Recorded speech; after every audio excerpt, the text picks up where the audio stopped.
There's been a lot of people who have called and stepped forward, offering food and water and lodging and any kind of services that they could. We've even had a group of chiropractic physicians who want to be able to step in and provide free services to the firefighters when they're back at base camp. A lot of these requests are difficult for the fire management teams to accommodate, simply because the incident management teams, these type 1 teams, they're completely self-contained. They have everything. They're like a small city when they come in, and so it's difficult to do some of those.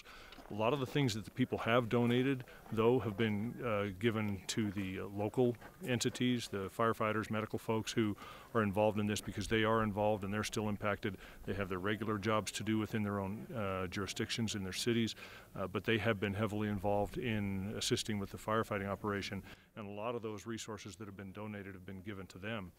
The Red Cross initially had a few people staying in a shelter, but they don't anymore. They've been able to farm those out to people who have called in and said, hey, I've got an extra room in my house or something. And so the community's been pretty incredible in stepping up and offering assistance to the firefighters who are coming here from out of state, to the local firefighters, and to people who have been displaced from the fires.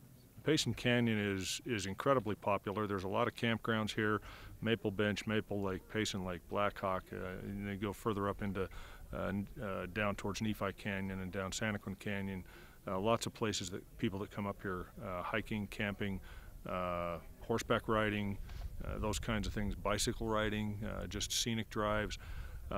I think when people who are used to coming up here, and even people who have never been up here, there's going to be a lot that come up here, and when they see what it is now versus what they've always known, or when they see it for the first time, it's even shocking then to see the extent of the damage and the destruction to the forest.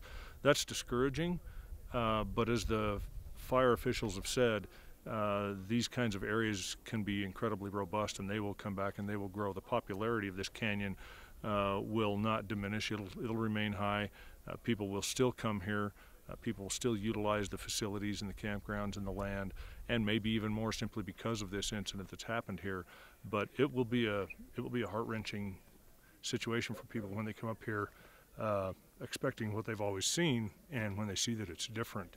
There's going to be probably a lot of tears shed for people who have spent years and decades recreating up here, spending time with their families, and to see the change to this area, and to look at a mountainside and see it entirely burned out, to see a campground where they may have stayed burned out, or a picnic table burned away, or a trailhead parking lot that no longer has any green trees, and the trail that they ride through on their horses different now. You know, spider on your mustache there. It's going to be really emotionally difficult for them to see the difference and the impact it's had, but they'll continue to come, and they'll watch it rehabilitate itself, and they'll maybe even help in that. But it's a pretty amazing thing to see the extent of the damage, and knowing the impact that that's going to have on the people who use these areas.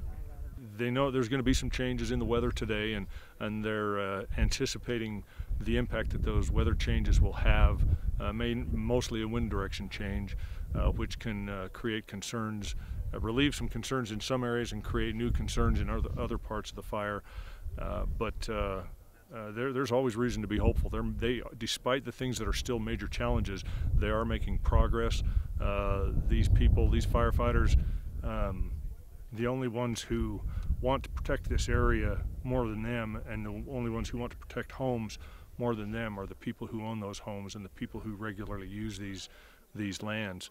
And they'll come back. There will be reminders for many, many years to come of this fire, but there will also be reminders that things change, things grow, things become new, and this will remain and become a more vital place for people to come.